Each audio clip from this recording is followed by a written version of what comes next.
Good evening, everyone. You made it. Thanks for coming out tonight on a snowy, wintry evening. My name is Scott Kratz. I am the Vice President for Education here at the National Building Museum. And tonight we present a program entitled Sustainability Roundtable, where we've gathered leading journalists and editors to look into their crystal ball and predict the future of green. This program is part of our series called For the Greener Good, Conversations That Will Change the World. The goal of this series is to bring together the world's leading experts from different disciplines to discuss sustainability and the built environment. We've assembled an impressive panel tonight, representing a range of viewpoints and experiences, and I'm sure we're in for a very interesting discussion. Given the themes of the series this evening, I'd encourage everyone to visit our brand new exhibition, Green Community, that just opened up in October of last year. Green Community explores the past, present, and future of sustainable towns and cities from across the globe. The show is open through October 2009. Who's been through the exhibition? Can I see a row of hands? Oh, that's great. That warms my heart. Thank you very much. And it warms the curator's heart, too, who we'll get to in just a minute. Programs such as tonight has been designed to incorporate your questions and thoughts. So throughout the program, periodically we'll break for Q&A from the audience because we want to hear from you. We could not do these programs without our funders. The For the Greener Good series is presented by the museum's sustainability partner, the Home Depot Foundation, and we would like to thank them for their generous support of this innovative lecture series. If you like what you hear tonight, we welcome you back to the February For the Greener Good program, which will be on February 18th. We will present a program called A Green World is a Safer One.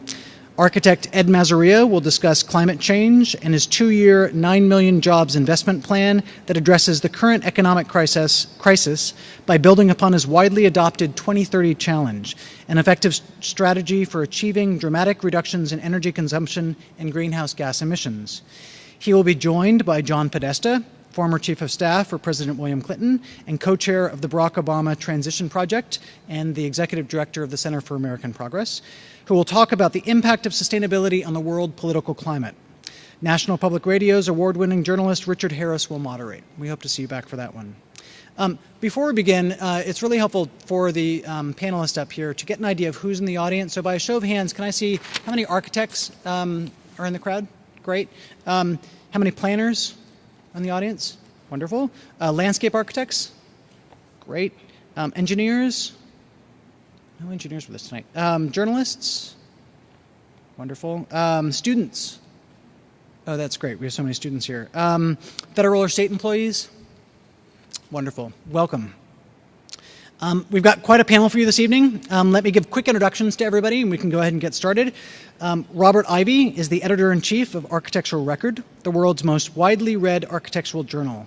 In 2003, Record received U.S. Magazine Publishing's highest honor, the National Magazine Award for General Excellence.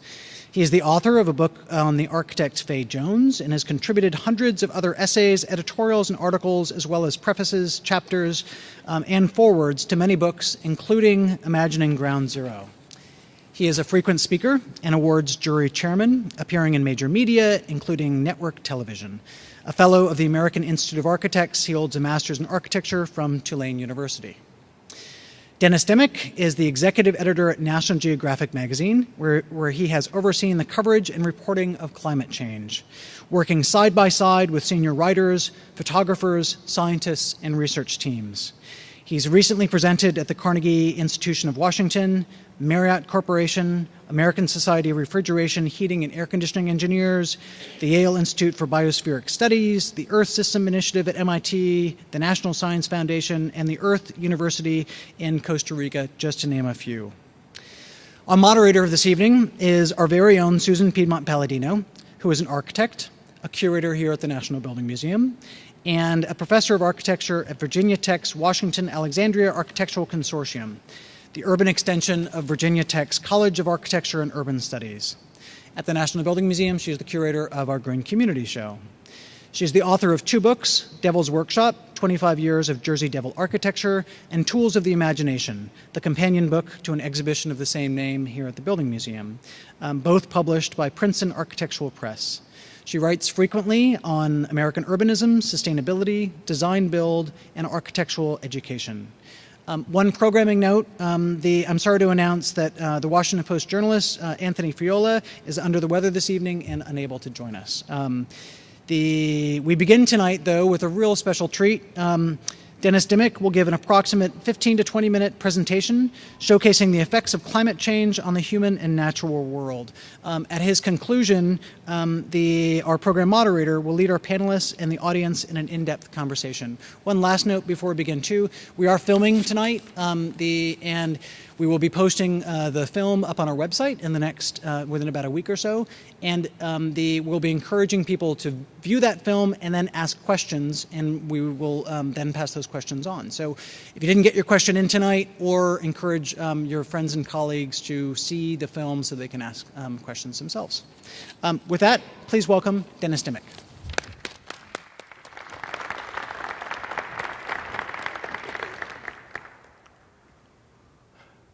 Good evening, everybody. It's a great pleasure to be here. Thanks for having me this evening. What I'm going to try to do in a few minutes here is to try to explain to you why the North Pole is melting. What we see here is a picture of the Arctic ice cap taken in September of 2007. The Arctic ice cap has lost about 40% of its area in the last 27 years. And the work that I'm showing you is a compendium of work that we've been producing over the last several years. These stories on climate change in 2004, 2007. There's great curiosity in this subject in our readers. The story on the big thaw that was the cover story in June of 2007 was the most popular story amongst our readers for the last 5 years. We've also been covering energy, not only oil, but coal and natural gas. The story that appeared on June 1, 2004 on the left, the end of cheap oil, actually appeared the day that oil hit $40 a barrel for the very first time. And we've also been moving in the direction of trying to help explain what we might be able to do in a new energy environment. Is it possible to reduce our dependence on hydrocarbon fossil fuels? The fall of 2007, we took a look at biofuels. The cover on the right actually has not appeared yet. If you're a subscriber or a member of the Society, you will be getting that in your mailbox in about 3 weeks. It's a story about saving energy and what you, I, all of us can do about it. So it really is a story about where energy and climate collide, the choices that we're making, energy choices that we make, and the impact that they're having on our home, the Earth. And it all starts here. We have been blessed with vast pools of energy-rich stored carbon in the Earth. In this case, this is natural gas in Wyoming. This is coal. And it's all ancient plants laid down over millions of years. We're digging them up over hundreds of years and burning them as fast as we can. In the case here, this is in Ohio, to produce electricity from a coal-fired power plant. We also have a love affair with oil. This is an oil refinery in California. We are a car culture. We depend on oil, but about 60% of our oil comes from overseas. It makes us vulnerable. But also, it's just not our use of fossil fuels, it's how we use our land. And we're burning forests all over the planet to convert them to grazing land and agricultural land, in this case in the Amazon forest. The burning of forests produces about a fifth of the world's carbon dioxide pollution annually. And what we're seeing is a rise in that amount in the atmosphere, and it's changing the chemistry of the atmosphere. And we're beginning to see visible effects. We're seeing ice melting in places like Alaska, continental glaciers all over the planet. We're beginning to see sea level rise. Some areas are seeing saltwater intrusion into freshwater areas. Some areas, like coastal areas of Bangladesh, are losing land. But we're also seeing changes in the nature of the weather that we live within. Here in southern China, we're seeing more storms and floods. We're also seeing more drought. This in the Murray-Darling Basin of eastern Australia, which has seen a drought now for over a decade. They're essentially moving to a new climate. But for example, in the western United States, we're seeing an increased frequency of fires, more vulnerability to insect damage. This chart as published by the International Panel of Climate Scientists 2 years ago, enumerates basically that we're seeing a rise in temperature and average temperatures worldwide. We're seeing a rise in sea level as ice on the continents melts and the water from that ice moves into the ocean basins. And we're also seeing a decline in northern hemisphere snow cover as winter becomes shorter and less intense.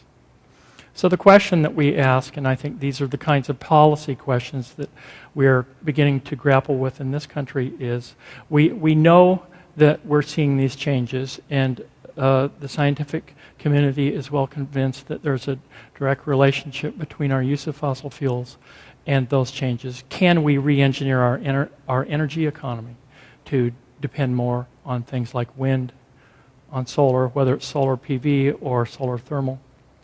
Or perhaps can we inhabit the land in different ways that reduces our dependence upon, say, one car per automobile? Or can we do a better job of taking advantage of mass transit, aggregating ourselves into trains and other kinds of transportation to get us out of our cars and reduce our energy use? What role for, say, biofuels? Are they a partial solution to this challenge as we go forward? And also, inexorably, we have to ask the question: is it possible even to continue using things like coal and capture the CO2 pollution at the smokestack, capture it and store it in some inert fashion? This is actually a natural gas plant from the pollution from a natural gas plant in Norway. The heart of this is us. We're all part of the carbon cycle. The element carbon makes up about half of us. It also makes up all living things on Earth that have been, are, and will be alive, involved in growing, decomposing, and dying, being stored in the ground, or exchanging through the atmosphere and the ocean.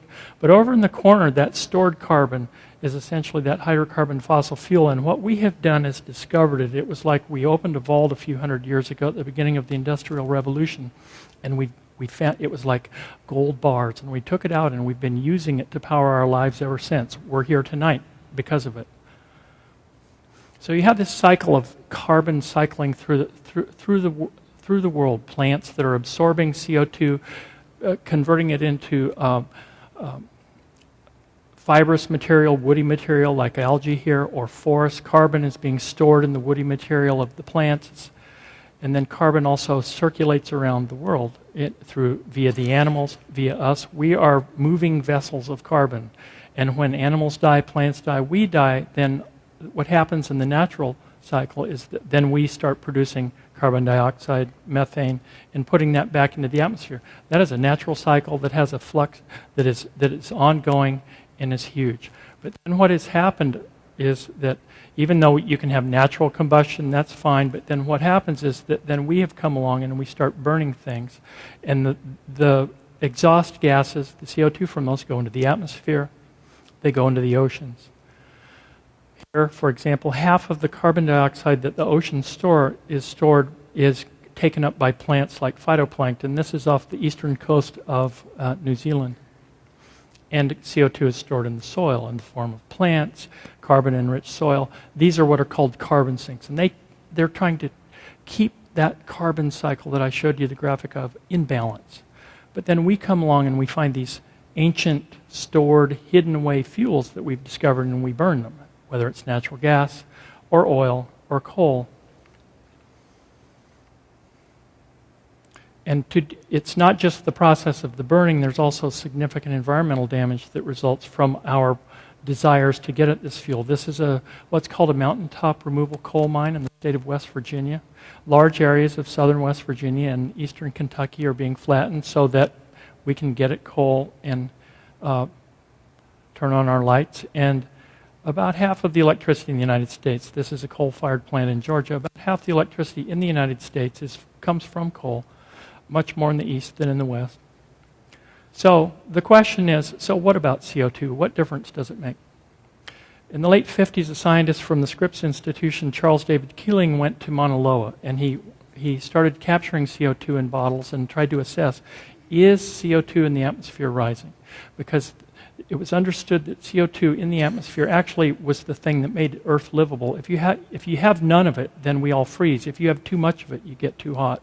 And what we see is actually, since about 1958, the amount of CO2 in the atmosphere has slowly been going up, about 2 parts per million per year, 315 in 1958 to about 384. Now, it's gone up by about 1/3 since the beginning of the Industrial Revolution. Just as a side point, the zigzag there is actually the Earth breathing.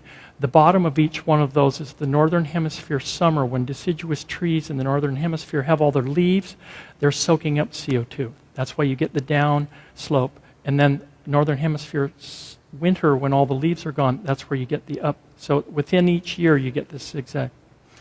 Here's another curve that we need to keep in mind. World population.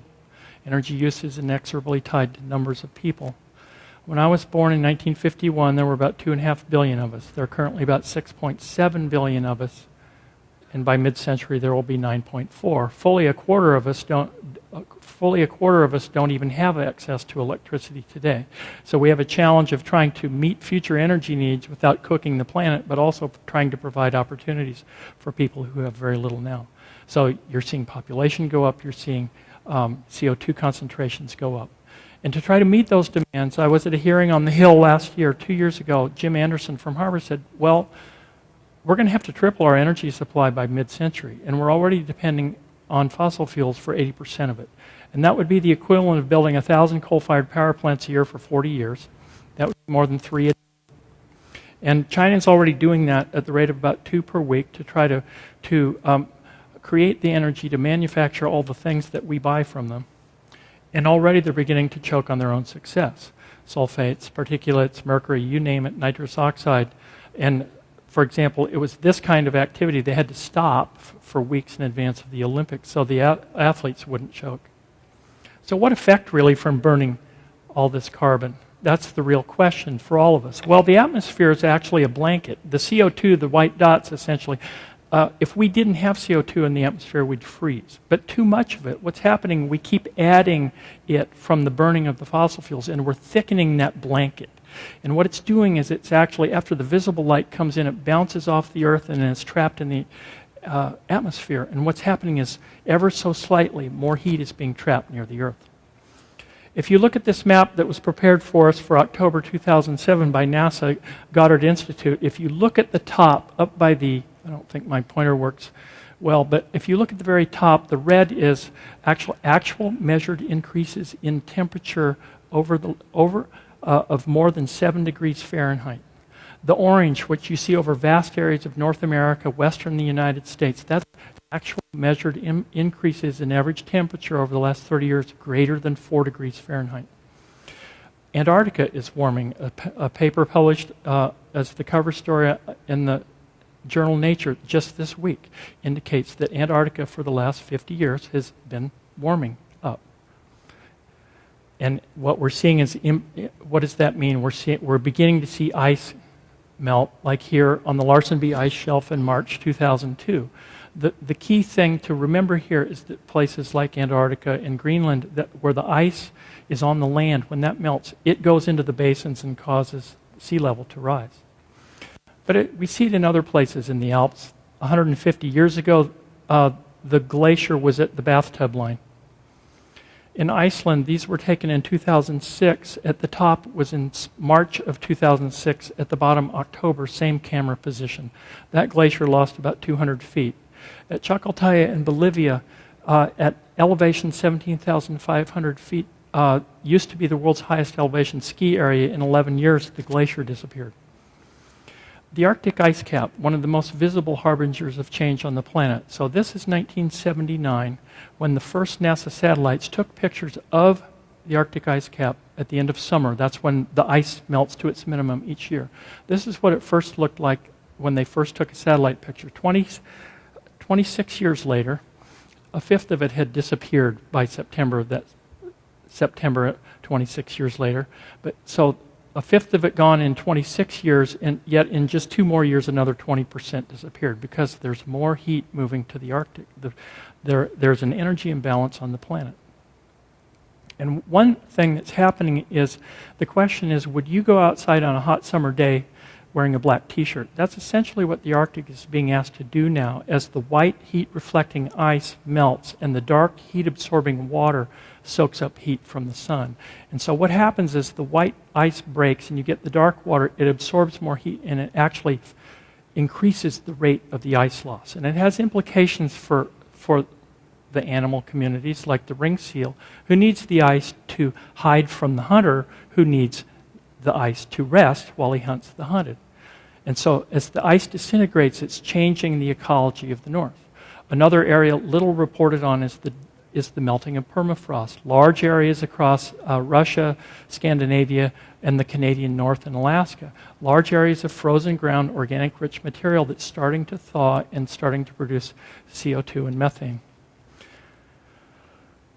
And we're already seeing visible effects, for example, in places like Alaska, where the ice underneath is thawing, and we're getting what's called the drunken forest. The trees are falling over because the center doesn't hold anymore. The land that they depended upon is no longer stable. Quickly talk about Greenland, world's largest island. It has ice on it about almost 2 miles thick. This from Conrad Steffen at the University of Colorado. The pink is showing how much ice was melting in the summer of '92. The red shows how much melting in the summer of 2005. Add another 10 to 15% to include the melting for 2007 and 2008. So we're seeing more melting. What we see is large meltwater pools appearing early in the spring. These amazing ice water rivers. The water goes down through the glaciers and helps lubricate the ice and makes it slide to the sea. It's this kind of melting ice that coming off the land is what drives sea level rise. We're already seeing sea level rise in places like the Maldives. This from Jonathan Overpeck at the University of Arizona was published in Science 3 years ago. The amount of water stored in Greenland, if it all were to melt over a period of hundreds of years, nobody really knows, would raise sea levels about 20 feet. This is what Florida would look like with about a 20-foot sea level rise. So there's many cities, built environments all over the world in low elevation areas that are vulnerable to sea level rise. Already by the end of the century, the scientific community expects minimum we'll see 0.6 of a meter vertical sea level rise, and we'll see large areas of the Everglades disappear. Growing seasons are changing. This affects how for example, is going to affect how we grow our food. If you drop a dot right here in the middle of Kansas, the heart of the wheat belt, what you see here is essentially last freeze date in the spring, first freeze date in the fall. And those are all the planting zones if you're a gardener. Well, and since from 1990 to 2006, what we've seen is winter is moderated, growing seasons are moving north, growing seasons are lengthening. That, if you look in the Midwest, where we grow vast amounts of wheat, soybeans, corn, the changing of growing seasons is going to affect what you can grow in certain areas. We're already seeing changes in trees. For example, in Alaska, 30 years ago, the only trees in this picture were at the bottom. As freezing levels rise and as winter moderates, the trees are just following the freeze line. They're going to higher elevations, they're going to higher latitudes. In the west, this is a significant shift in the western United States and in Alaska. Pine bark beetles are thriving as you get summers that used to be cool, wet, are now warm, dry. They can double their breeding cycle in a year, and so we're seeing large areas of forest in the western United States dying because of this. And so they're basically in a position of being very vulnerable to fire. Rainfall's changing. Brown is areas drier than they were 30 years ago. Green is areas that are wetter. What we're seeing around the world is that dry areas are getting drier, wet areas are getting wetter. The western United States in large areas is drying out. Places like in Ethiopia that depend on rain-fed agriculture in a semi-arid environment, they're becoming arid. Snowpacks in the western United States, where I grew up, are not as hardy as they used to be. Snow's coming later in the fall, snow is melting earlier in the spring, and so it's causing streams to dry out later in the summer. We're seeing increased frequency of heat waves. For example, the heat wave in Europe in the summer of 2003. Those are the kinds of things that we can expect as average temperatures slowly go up. We're also seeing more fires in the western United States. But we're also seeing more severe storms and an increased frequency of more severe storms. For example, this is the Mississippi River in 1993, said to be a once-in-500-year flood, having a big impact on our built environment. But then you come back here to Cedar Rapids, Iowa in 2008. This also said to be a once-in-500-year flood. I heard one report, a scientist in St. Louis said it seems like we're having these 1-in-500-year floods every 7 or 8 years now. So what can we do? And I think this becomes where you confront this idea of, so what are we doing with our energy, and how can we change how we think about it? I think basically, other than constraining the increased use of coal that is not somehow got capture of CO2 tied to it, we have to do a better job of capturing the power of sun and wind. I come to this, bear with me for a second, it will help you understand the urgency of the issue at hand. The red line is showing where sea level rise will be by 2100 if we continue burning fossil fuels at the rate we do. We'll be at about 1,000 parts per million CO2 in the atmosphere. More CO2 traps more heat near the Earth. The goal then would be, how do you stay to the yellow line? How do you keep that CO2 level down to about 450 if we're about 385 now? Well, in 2004, a couple of scientists from Princeton wrote a paper with this idea that what you do is imagine the world energy infrastructure as a great big pie, and cut that pie into wedges. And each one of those wedges, actually, what it means is we're going to try to produce energy for the future by using technologies or ideas other than just burning more coal or more oil at the current efficiency. And so each one of those things, I'll walk through them quickly to give you an idea of what this sort of these silver buckshot might be. And the real challenge is to then keep driving down CO2, because CO2 in the atmosphere is a bit like buying things on a credit card. Even if you stop buying, the CO2 is still there. The bill is still there. So you have to find a way to actually go negative on your emissions if you're trying to get the amount of CO2 out. So all these categories, efficiency and conservation, renewables, low-carbon fuels, forests, and capturing and storing. It means better fuel economy. It might mean 60 miles per gallon for 2 billion cars instead of the vehicle fleet we have now. It might mean taking more advantage of bus rapid transit, mass transit systems, light rail, like here, our own metro. It means changing how we think about how we inhabit the land. Can we continue to live on the land in this way, in such an energy-intensive way? Can we just keep going to the furthest horizon and sort of driving until you qualify for the cheapest mortgage? Or maybe we need to think about how can we build better houses that do a better job with the energy that we have, or efficient buildings, commercial buildings. This one is about 2 blocks from the White House, just completed.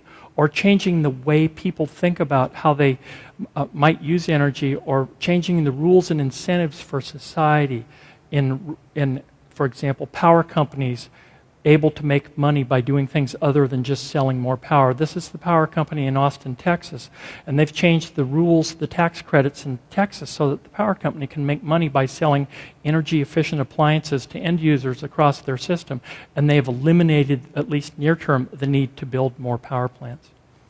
It means installing energy-efficient lights. These are the kinds of things we can all do, of course. But also it scales up. Imagine this one compact fluorescent light, when used in a home for a full year, would save a 1/4 ton of coal.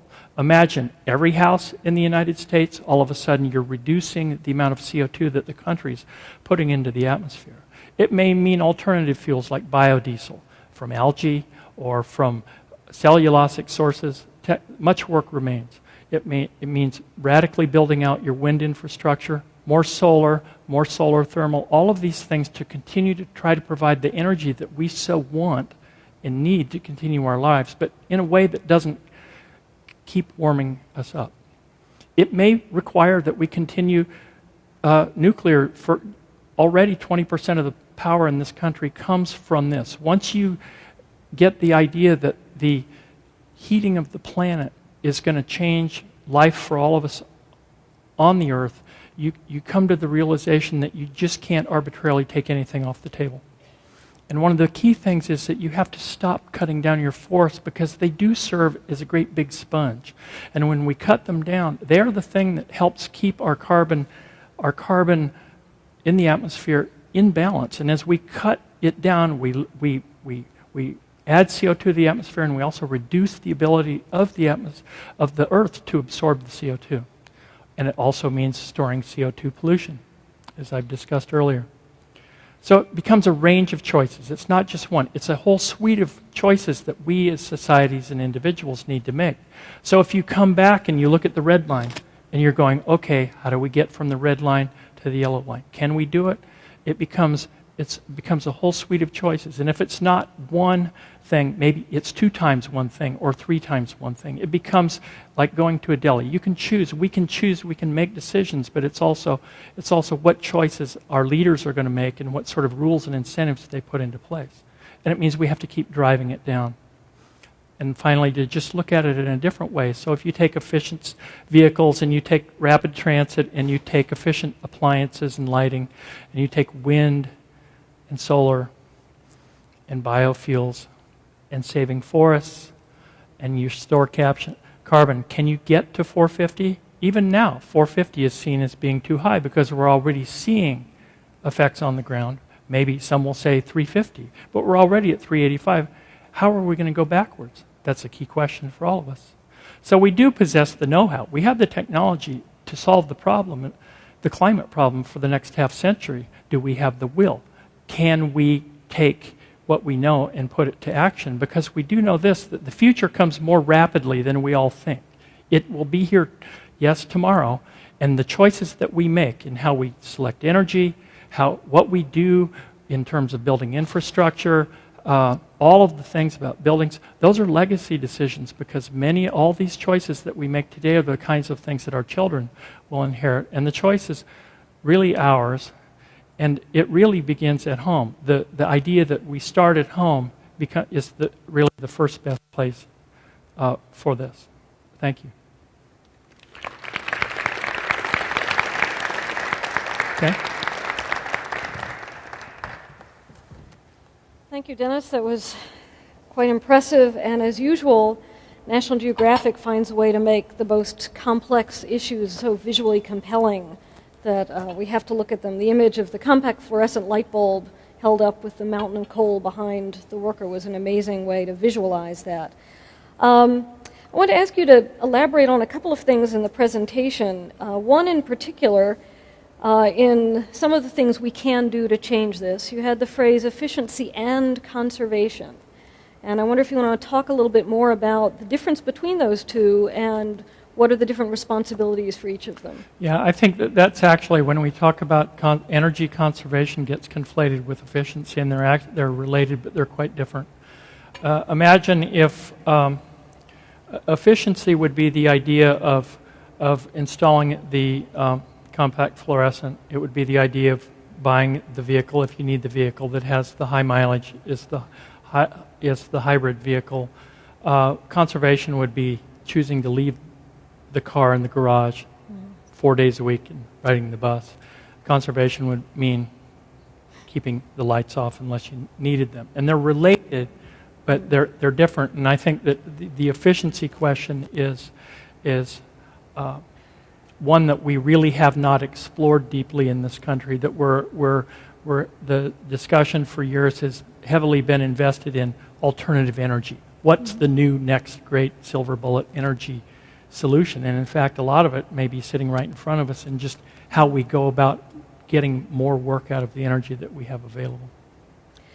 And you talked at the beginning, the phrase, the heart of this is us, which is also a pretty compelling way to put it.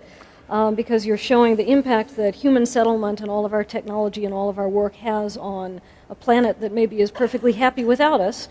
And of course that puts the ball in the court of design and construction pretty definitively, because so much of what we see has to do with land use, with settlement, with construction that then asks us to consume more energy. And so I guess, Bob, I would ask you, the design and construction community hasn't always seen itself as a natural ally of conservation or natural conservation. And in your world, in the publications Architecture Record and ENR from McGraw-Hill, where do you see that a tipping point occurred at some point that design and construction finally got religion, even though people as long ago as the 50s, Paolo Soleri and Bucky Fuller, were talking about this to architects who would listen? Well, a tipping point is really an interesting way of putting it. And I think certainly in the design professions, we hit that tipping point. I don't know what the magic change, what precipitated the magic change. The 1970s was actually a very fertile period for passive solar design. I don't know how many of you remember that, but it involved wearing Birkenstocks and going to Albuquerque and seeing how much sunlight you could capture. Unfortunately, much of the design that was involved with it, including the solar panels, were not at, let's say, maximum efficiency. But it drew, I would say, a passionate following among designers. We went into a period of what I would call wretched excess following that, in which we felt that we could handle and build virtually anything. But we've come into a world of limits. And I think most designers recognize that the world is finite. Who precipitated that and where it came from? There are a variety of factors, everything from writers and communicators to the price of oil. But we in our own professional and in our academic communities long ago, I say long ago, not that long ago, have really made the change, and I think we're among the most passionate in trying to see this change. Well, you talk about the 1970s, and of course what we have in common with the 70s now is the 70s had oil crises, we had recessions, relatively deep recessions, although compared to the graphs I saw about the current recession, they are relatively mild by comparison. And in the past, recessions for the architecture and design community have been kind of fertile periods because architects have a lot of time to reflect and to think, and also for other writers to sort of think about and posit ways of reevaluating what we've done. And this question is really for both of you in this period where the brakes have been slammed on, pardon the automobile analogy. Does this slowdown cause the green community, architecture and design, as well as the natural conservation community, a chance to really assess, to step back and to sort of marshal different arguments? Is it in fact that green is the way out of this? Thinking about alternative energy and projects looking ahead. Dennis, do you have any I thoughts think on that one of the big challenges is price volatility in the energy market, because if you're trying to develop a stable investment marketplace, you need essentially a price floor on energy. For example, it's great that the leadership is saying that the car manufacturers in the United States need to develop vehicles that get XYZ higher amounts of mileage, but if the price of the fuel is always so low, there's no real price incentive to move towards those kinds of vehicles. So if you want to have those motor vehicles be successful, then you have to find a way to put a floor under the price of fuel. Otherwise, that attempt to get them to survive using new technology is going to fail. And it's the same thing with solar. It's the same thing with wind. I mean, there needs to be a certain, if it's not a price floor, then it becomes stable investment tax credits for those businesses, so they know that they can. These are all long-term infrastructure projects, and they need to have a stable environment. And in this country, like even as late as last year, tax credits for wind and solar were expiring, and it really makes it difficult for people in a world of limited investment to want to go to some place when you don't really know whether you can get your money back. So as counterintuitive as it seems, now would be a good time for a carbon tax or a gas tax. Yes. Yeah. Yeah. Bob, what do you But see? maybe not politically feasible. Right.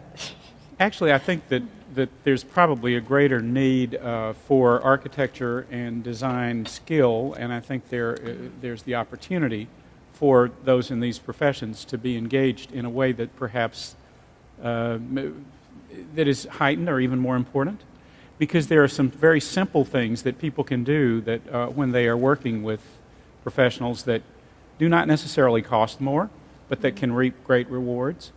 Some of the basics that architects have always been dealing with, just the basic elements of design. Orientation. Where am I in relation to the sun that you're describing? Where is my building in its place? What is its siting? These are just the basics that designers learn. And these small things can make tremendous differences. The orientation of a house, for instance, if it's longitudinally placed to the angle of the sun as opposed to, if it's on its end. An enormous difference in the amount of solar heat gain that particular building would face. That's a relatively straightforward thing, but it's an element of basic design. The other thing is that this tipping point is already sort of occurring in the larger world to the extent we do something called a smart market report at McGraw-Hill, and it has shown that the general population really would prefer a green home if they were given the choice. 80% of the people would prefer to live in such a house if they're given that opportunity. That doesn't necessarily mean a more complex house. It doesn't necessarily mean a more complicated house, but one that reflects these ideals. So I think it's an opportunity for people in these professions to engage the public, to help them make simple decisions about the way that they live, and perhaps make long-term decisions about the way that they're going to reposition their physical environments. Well, to bring that a little more specifically, you've spent a lot of time in New Orleans. You've traveled down there, you know the situation, and I think that city provides a pretty vivid object case, case study for issues of how people used to build before technology could take care of all the environmental problems, but also the consequences of major weather events related to climate change. Do you have anything to offer from your experiences in New Orleans about how the city, what are the lessons learned with how they used to build, and what does the future look like? Well, I think you raise a wonderful question here about locale and building traditions. And we have lost over the course of time let's say our vernacular building traditions. These are commonsensical sorts of lessons that builders had learned through experience over millennia. And basically, as within what let's call the modern era and right after World War II, we threw many of these lessons out the door when we could mechanically heat and cool our buildings. But in New Orleans, for instance, the lessons that you would learn where there is high humidity and high heat have to do with air movement and keeping the sun off a building. The lessons would be somewhat similar here in Washington to a certain extent, although it gets colder. It doesn't snow that often in New Orleans, although it snowed this year. But the lessons there would have to do with roofs that are broad enough to shield the walls of the building and keep the active solar gain off the walls themselves.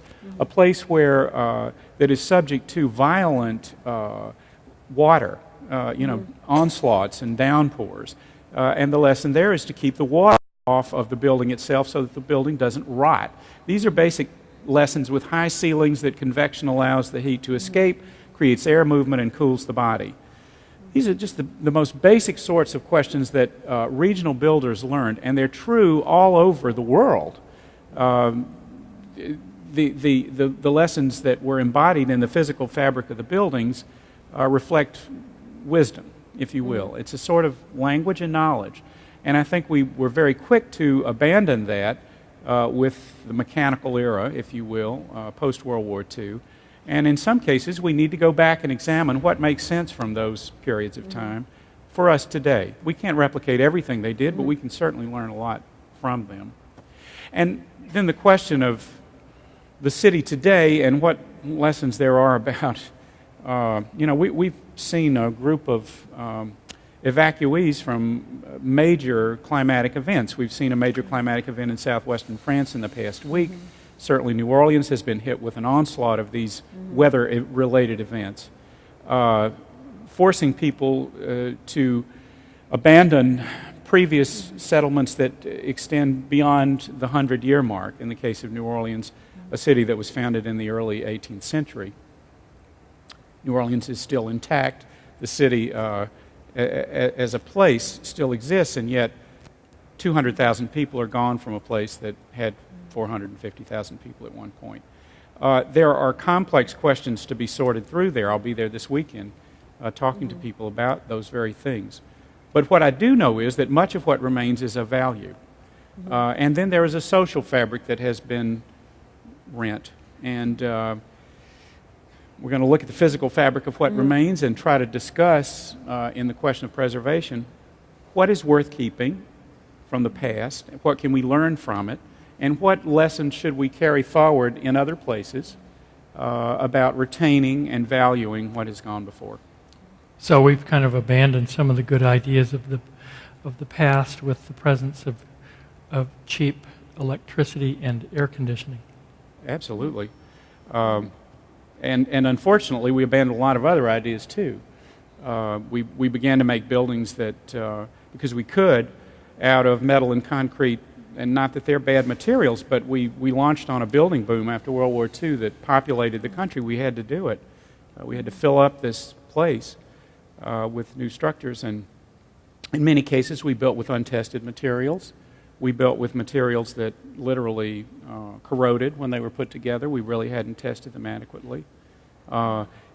Buildings that lacked thermal mass, that allowed heat and cold to infiltrate existing spaces. We lost a lot. Well, I think at this moment we'll open up and see if we have any questions from the audience. You saw a very compelling presentation. We've raised a few issues that came out of that. Does anyone have a question for our panelists? Yes, right there in the back. I think we've got a microphone, so wait till Scott jogs over to you. Hi, good evening. I guess this question is for both gentlemen. You mentioned National Geographic presentation, you mentioned a lack of will, or if we have the will. I was wondering, is there either a state plan or a private plan out there right now that would seem to impress upon both of you a good template by which we could move forward off of that provides a large-scale dose of good ideas? There's lots of little efforts going on out there, yeah, that's true, but something large-scale, like T. Boone Pickens has a pretty large plan that he's doing, building the largest wind energy facility in the world, Texas, I think it is. Things like that. Is there an effort out there that you think provides a good template to copy off of? Well, one example I'm aware of is that, for example, the per capita consumption of electricity in the state of California is 70% of the national average. Why is that? Because they have been incentivizing efficiency. They've been trying to create a system where power companies can make money by doing things other than just selling more power. I think that's one good example. There are various examples from technology that we know that are in development right now.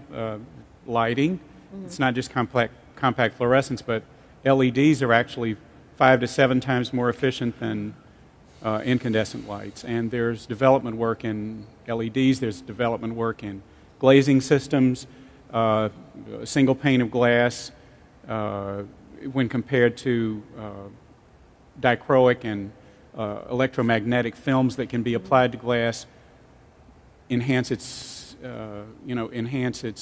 solar heat glazing coefficient remarkably. But I think beyond those individual sorts of changes, at the large scale that you talk about, I would say, again, these are almost commonsensical things, but community design, community-based design, where we're looking at meta questions about how we organize ourselves as societies and avoid sprawl, how we can make ourselves combine more efficiently in urban settings and allow for mass transit, and the basic things that urban design and planning have been proponents of for many, many years. We know how to do that. We know how to make cities work. But instead, unfortunately, we've allowed ourselves to sprawl out into the world, not just in the United States, but all over the world, and fill up the land at a remarkably unhealthy pace when we could, in fact, densify, collect, combine, and we are making efforts, and we're making some strides that way. We've got some programs underway in the United States. The LEAD program, for instance, is now recognizing neighborhoods, and There are programs that recognize whole cities. The STAR program, that's new, is going to actually honor cities that do a good job of meeting some of these criteria that we've talked about. I grew up just about a mile outside the urban growth boundary of Portland, Oregon. And they started land use planning in the early 70s, and it, you know, there in any well-intentioned effort, there's always going to be unintended consequences and certain distortions, but they've done a pretty good job of containing sprawl in the northern Willamette Valley of Oregon, and it's had an impact on housing prices inside the boundary, but it's still, if you're trying to preserve open space, they've made an admirable effort at it. Yes. Everything I read says we're pretty much stuck with coal as a major source of energy for a while, both here and in China. Can you comment on the current state of the capture and storage technology and whether we can expect significant breakthroughs on that front? Yeah, it's this so-called clean coal idea. I think that the idea, some will say, well, yes, coal is clean in certain ways. If you look at, for example, the emissions of nitrous oxide and particulates and sulfates from the smokestacks, but the one that is not regulated and was carbon dioxide, and so there's really no measure in place to regulate it, and that's the one. That's sort of like the 800-pound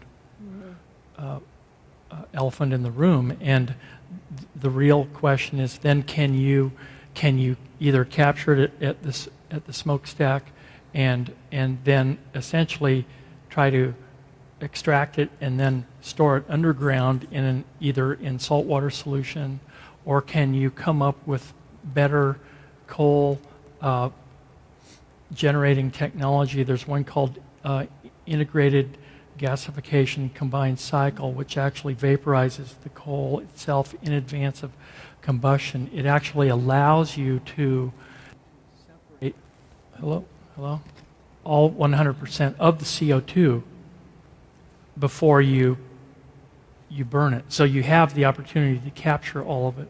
The rub with just capturing CO2 from the smokestack of a pulverized coal plant is that it's dilute like at about 10% of the total amount of pollution. So it's a really big engineering challenge. Beyond that, then it's like, okay, so if you have, I've seen one study, MIT did a study a couple of years ago that said if you wanted to capture and store the carbon pollution from but 10% of the coal-fired power plants in the United States, you would have to build a pipeline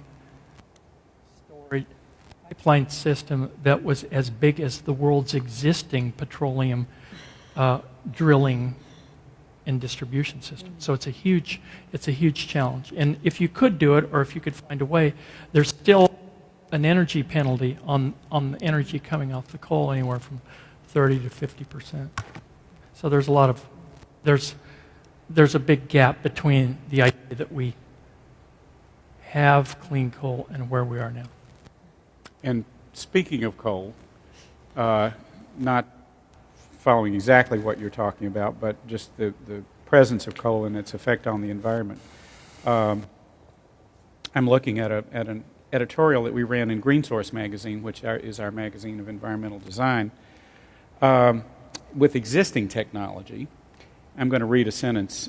Walmart's efforts to decrease CO2 emissions and energy consumption of its buildings by 20% annually, which it's trying to do, would be negated by the operation of one medium-sized coal plant for 1 month.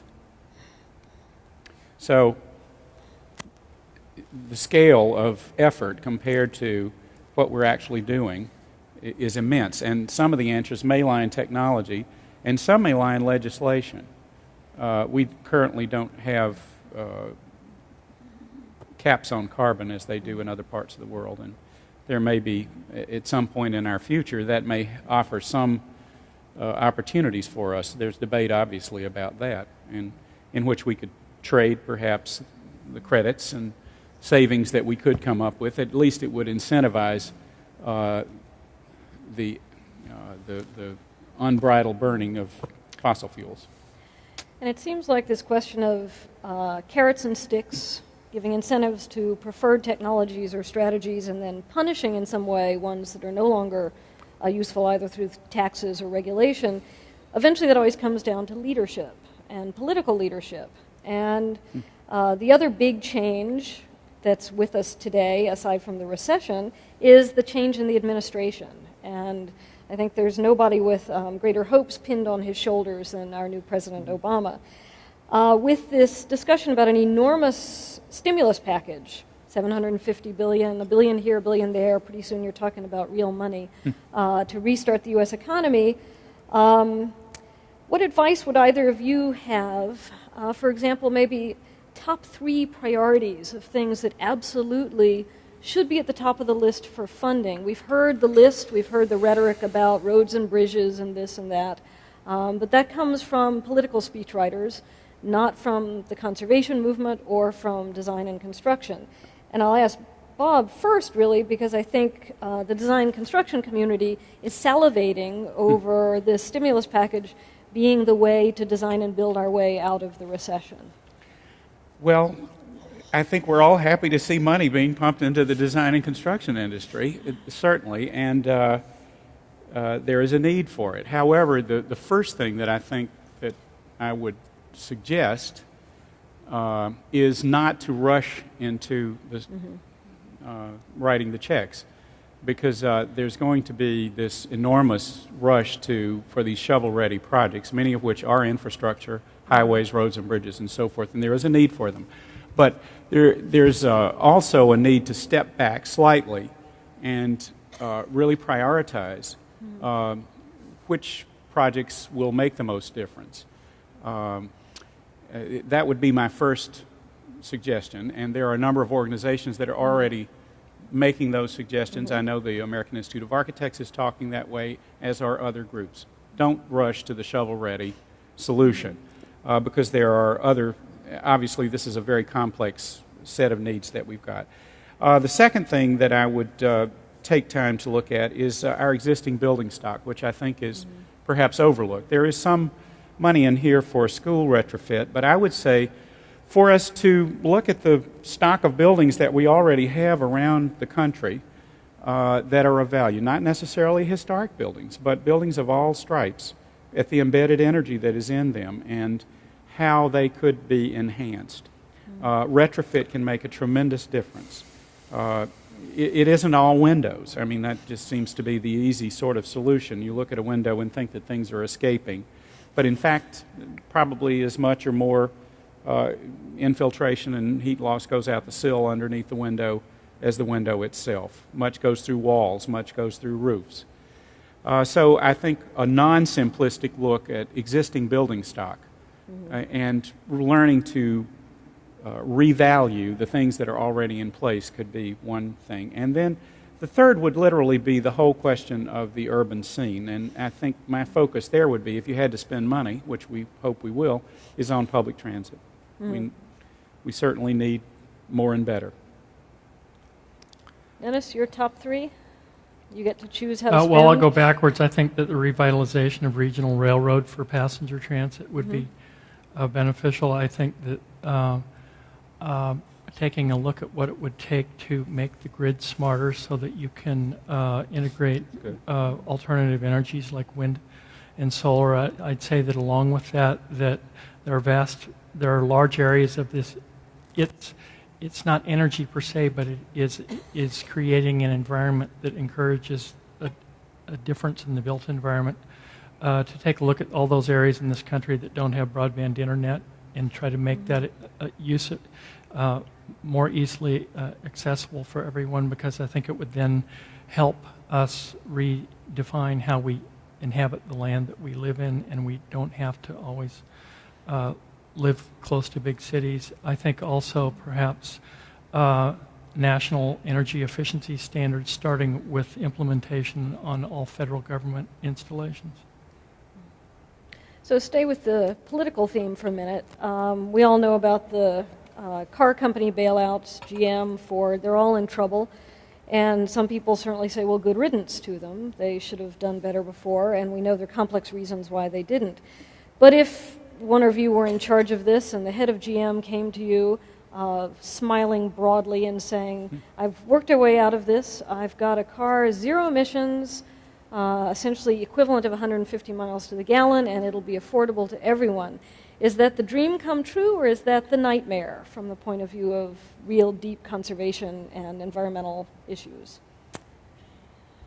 Bob, you want to take that one first? Well, from my perspective, it's magic, but on the other hand, I don't think it's a panacea. I mean, I think it just prolongs the problem, the thing that I just have been expounding about, because I think we've got these fundamental sort of structural questions, and I'm talking about structural in the sense of organization of our planning and our desires for our society that have to do with our civilization. And they do not revolve around automobiles. They involve the way we organize ourselves as urban civilizations for the future that are more efficient and more enriched, and they're not gobbling up the land, which we will be doing as this demographic chart that you showed. The United States, I think, has a projected population in 2050 of 450 million, if the numbers serve me right. That's significantly more people than we have here in a place that, while there is a great deal of open land, if sprawl continues unabated, well, look at contemporary Memphis, Tennessee. I'll just pick a city out of the hat. I think the city limits of that, not the city limits, but let's say the populated landscape and the sprawl are continuing some 30 to 35 miles east of the center of the downtown. We have not learned the lesson yet. We have not learned the lesson yet. We have not learned the lesson yet. And if you make a car that can go 150 miles, well, the center of Memphis, the vector now goes out further into that land, gobbles it up, eats it up, and it just makes it that much more difficult. It's wasteful. Well, I think to get back to the Detroit Motor Company car question, the first thing is you have to put a floor on the price of gasoline. But I think it's a bigger question than whether or not you can produce a vehicle that will allow you to sprawl ever further into the far horizon. We have to understand where that energy comes from. And our country imports more than 60% of the oil that we use today from countries that are not always necessarily friendly to us. The price that we pay at the pump is not the price we pay for the oil that we put into our cars. Hundreds of billions of dollars a year are spent to secure long, vulnerable supply lines. And so we need to think about what could you do if you were in a situation where you're already putting about $600 billion a year in the pockets of foreign nationals to provide the oil so that you can drive hither and yon. What could you do with some of that money to reinvigorate the domestic, you name it, zoning laws, land use planning, alternative energy, where you're actually using the money to kickstart the development of domestic industries? And I think it underscores a question that's sort of fundamental, and that is that buildings use or emit 38% or somewhere in that order of the carbon emissions of carbon emissions, and they consume 39%.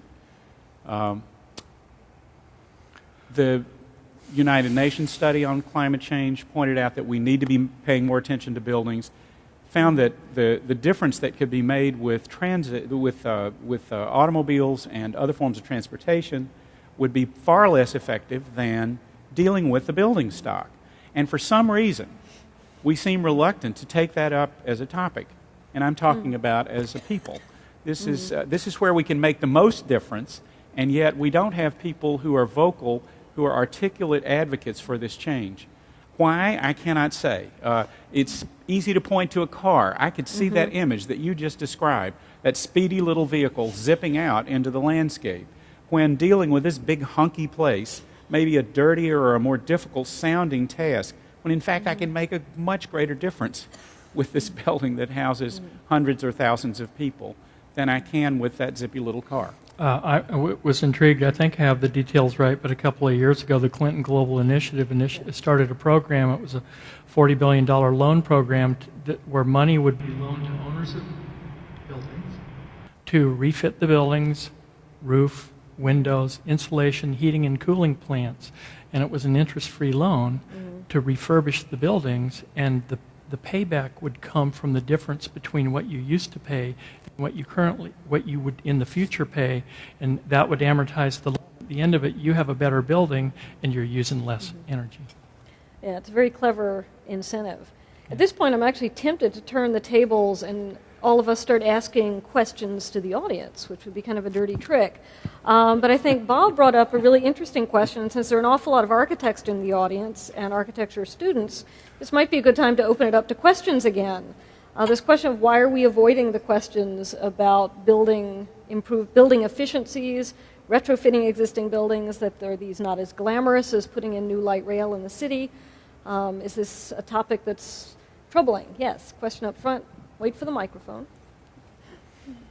Milton Grenfell, and I'm an architect, and a lot of it's just cost. And I do think that tax rebates, extensive ones, would be a great thing to help make it affordable for building owners. I mean, the truth is, we don't have a lot of money as a society to do this with right now, which concerns me about this more spending for various projects, because there are a lot of individuals that would like to do things to their own houses, their own buildings. But if that money is all being taxed from them or being inflated away because we're basically borrowing yet more money from China to pay for this, this money tree that's going to be showered onto various government agencies, I think that's a dubious choice. I think we perhaps should think about Americans as individuals and as small groups of us making the world more efficient, rather than rely on people who don't really have skin in the game. They're just throwing other people's money at problems. So we might add that to our top list of priorities. Beg your pardon? That we might add that to our top three priorities a lot for the more stimulus tax package breaks, so people for improving buildings. So people would take these measures individually. Great. Yes, on the aisle there. Peter Pennington from the Environmental Policy Commission in Alexandria. First of all, an advertisement. This is a group of people who clearly like to spend have an extraordinary idea of how to spend an evening. I commend to you tomorrow evening in the Masonic Temple in Alexandria, where the city will be presenting its policy on green buildings. First of all, the building itself is worth visiting. And secondly, you'll see a tussle between developers, the city in the middle, and the environmentalists. And really the answer, I think, to the question that you're making is education.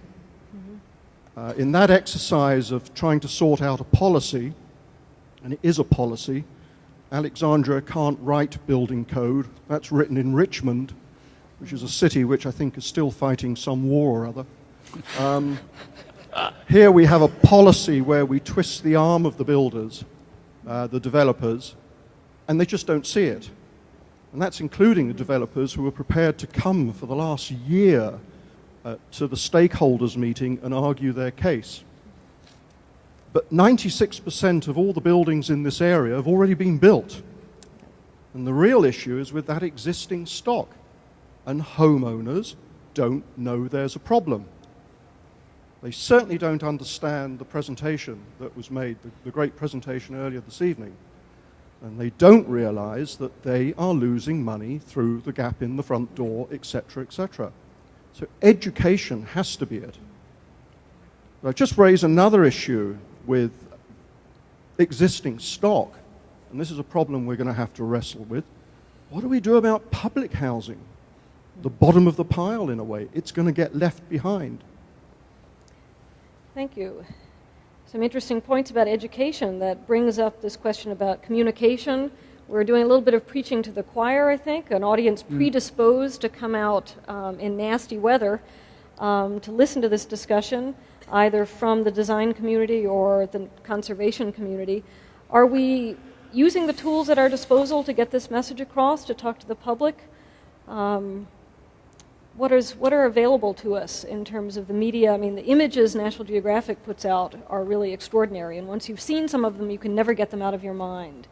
Are we doing our job in terms of public educators? Well, we know in terms of just basic design principles and consciousness within the larger public that people, and I'm just saying that term loosely, are more aware of design as an element in their daily lives through mass media. The whole HGTV phenomenon, the shelter publication phenomenon has really broadened the discussion out into at least in the residential sphere, out to a larger and larger marketplace of people. So we know there's some interest in these questions that was not necessarily there 25 years ago. Perhaps not since the 1950s and the explosion of shelter publications back then. I don't know that larger number of people necessarily has the right answers available to them, necessarily has the right data. And part of the question is that, and we were just talking about this earlier, many of these questions should not be determined at that council meeting on the basis of intuition or emotion. The environmental movement should not be a religion or considered just an emotional cause. We'll end up with tempestuous fights that are polarizing otherwise. But it ought to be based in fact. It ought to be based in data. It ought to be based in case studies and real-life lessons that are derived from truths as close as we can ascertain them. And that is an educative process. That is one of science, if you will. And that's work on our part to be able to derive these facts. Because as long as it's viewed as something that purely exists in my head or heart or stomach or in some other part of my anatomy, I will be, that's a pitched battle. And what I believe and what you believe may, in fact, always be at odds. It will always be true. But what are the facts? How does this building perform literally better than that building? How does this wall work better than that wall over the course of time? Does it save money? Dennis, did you want to add to that? Yeah. What we found is a tremendous curiosity in these issues. In a declining marketplace, our circulation is holding up well, and when we explore the climate issue, the energy issue, people are thirsting for more. And I think one thing that we're trying to do is to help, for example, help give people tools to become better informed. I mean, within the realm of the printed pages of a magazine, you can only do so much. I mean, for example, appearances like this, I'm probably doing them maybe 50 times a year now. To take this, because it's what you saw tonight was the express lane grocery store version of a much more nuanced presentation. But it's the idea that people are saying, we're not getting this information anyplace else. We thirst for it. And so that's what we're trying to do. In addition to the magazine, it's also, okay, we need to actually go out and speak with and be with people who are interested in these issues. And we're also involved in broadening into public forums through the Aspen Institute. I think part of it is that you're never going to get the elected representatives to change unless the public demands it. And so all we're really trying to do is, within our limited means, to increase the level of awareness and understanding of these issues so that the public can then go to those who they've chosen. You know, I think, Susan, one thing, too, that's worth pointing out, it's not all doom and gloom by any means. And granted, I'm not discounting the recession or poo-pooing that, and we're not in the recovery yet. We've got miles to go before we sleep. On the other hand, we've seen remarkable changes in our cities. We've seen dramatic shifts in the way that we live our urban lives, for instance, that are for the better. At least I would say they are for the better. In New York, where I live, the waterfront has been opened up to all citizens. And there's not a day that goes by that the entire waterfront is not jam-packed on almost any hour of the day or night with people who are enjoying recreation. That is better for your body. It is safer. There are more people on the street. We are seeing a proliferation of urban gardening, where people are growing green plants within the urban fabric. We're seeing places like Denver, where they are building light rail and mass transit out to nearby communities that bring people downtown without having to drive their automobiles. We have seen these changes that are positive. We know how to make things better. The question is, the question you raised, do we have the will to do it? Do we have the will to do it? We do have the money to do it, Milton, but do we have the will to do it? Are these things that we agree are worth our collective effort? And that, I think, is really the kernel of the question, because some of our cities are languishing and others are thriving. Why? I mean, to me, there's two sides to the question, because part of it is like, oh, okay, we're going to penalize bad behavior, or we're going to create an environment that incentivizes good behavior. And it's a bit like this whole idea, oh, you've got to go buy fluorescent bulbs or LED bulbs, and so you go out to do it, and you can't find them. There has to be a bridge to the new world. If you're going to have ethanol in your cars, then maybe you can have cars, but then where are you going to get it? I mean, it's not just individual isolated decisions. It's a whole range of decisions that percolate through the infrastructure. And I think we'll give the last word to the audience. So we have some questions. I see a hand right back there. And we'll see if we have a few last challenges to our panelists before we send you out into the cold. Hi, I'm Bob Fox with Fox Architects, and I think we're dealing with some very complex macroeconomic issues. And we're in probably one of what we would consider one of the worst economic crises today. And I got to think that part of the reduction in spending is, I think, people becoming more aware. We've lived in this very wealthy, society of gross consumption. And people revisiting their values and reassessing how they spend their money. And I got to think that part of the recession that we're in now is a direct result of people being improving their values and not spending on things that they don't need to spend on. And I'm just wondering how much more of that we're going to see going forward, and the complexity that we're going to have to deal in a readjustment of society and our values because of that. Any comments on that? Well, economy goes in cycles. Construction goes in cycles. It's historically true. We have been through a period of, however you wish to characterize it, but I use the term wretched excess at a certain level. But you could say that if you drove out to East Hampton, where I was recently, and looked at houses. And you would say, if these buildings reflect the values of our culture, our civilization, what does this mean? There you would see a proliferation of buildings for often 2 people of 25,000 square feet. I'm not talking about the style of the house. I'm not talking about the amenities within the house, or the need for the house, or the worth, or the fact that it had been earned. In the past, there has always been disparity in building size and type, but now there has been an explosion. It is now rather common in Aspen or East Hampton to have seen such expressions that are literally, I think, by most people's terms, over the top. That says something about a period that we've just been through. The question now is, where are we? And we're in a different part of the curve. Those buildings look excessively large, to my eye, for 2 people. And I think the question now is, are we entering a different period where our lens changes? Does our perspective shift? Do our aspirations change?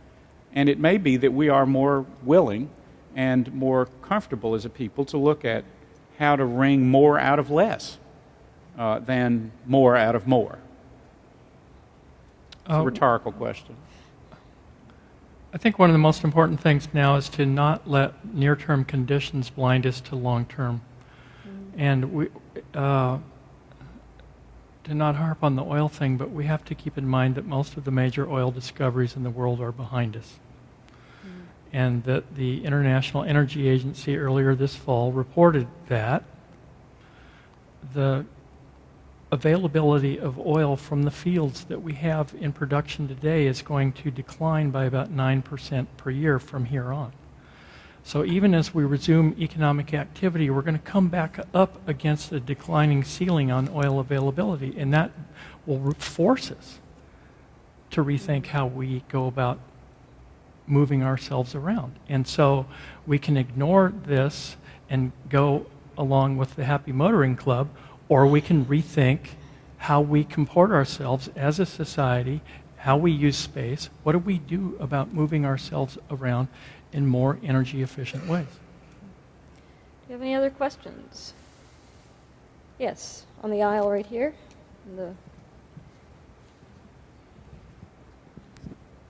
I'm a landscape architect. I think one of the things that I find interesting about this discussion is we're talking a lot about sort of the common man, woman, not the sort of elite. And I think I'd be interested to get your perspective from architectural record. I think one of the things is there's a gap in education, and there's a perception about that architecture, serious architecture, smart architecture is for the elite. You see it in sort of the glitziness of magazines. Architectural Record, for instance. I'm a fan of Architectural Record, but it's typically highlighting star architects, and it comes across that's sort of above the sort of other groups of people, and I think that's where we have to sort of be better educators. From a landscape architect perspective, from an architect perspective, we've got to do a better job at connecting with sort of the larger pool of people, so that our work isn't perceived as just for those designers and those sort of elite. I just thought I wouldn't mind getting your perspective. I would be interested to see if you've been challenged by some of those things in terms of the stories that are put into Architectural Record. Absolutely. I mean, you raise a very real question, and one that we debate all the time. Well, for instance, the status of affordable housing was raised here. And the past, let's say 20 years, well, 15, certainly the last 15 years, have been a period of material invention and prosperity globally. And that has produced a variety, and added to the digital revolution and internationalism and a variety of other factors that has been literally a cauldron of experimentation and change. And that's part of what you see reflected in our publication. It's been a period that's been extremely fertile with ideas. And those people that you are calling stars are often well-known architects who are proficient at trying things out, either digitally or structurally or with innovation. They have been worth looking at for a variety of reasons. At the same time, while we've been focused on all that change and all that innovation, there has been a wealth of other type work that is worthy, that has gone begging. Affordable housing is one. And it wasn't just Architectural Record, if you'll pardon me. It was the United States of America. Show me the effective affordable housing projects of the last 15 years, and I will publish them for you. We've had a period where affordable housing was not on the national agenda. That's a social and a political question and an economic question that found its way nowhere. We did not see effective. Hope 6 was the only game in town. And there were tax credits available for doing that one kind of housing. That was it for years. Today, what is the stimulus to do affordable housing at a time that people are really going to need it? And is it going to be tax credits for people who are not making enough money to have the taxes to tax? I don't know. But the questions are, part of what you raise has to do with a reflection of who we are and what we've seen. But there's real need underneath there. I mean, I'm with you. I know that. But I show what you do. So give it to me. Do we have any other questions?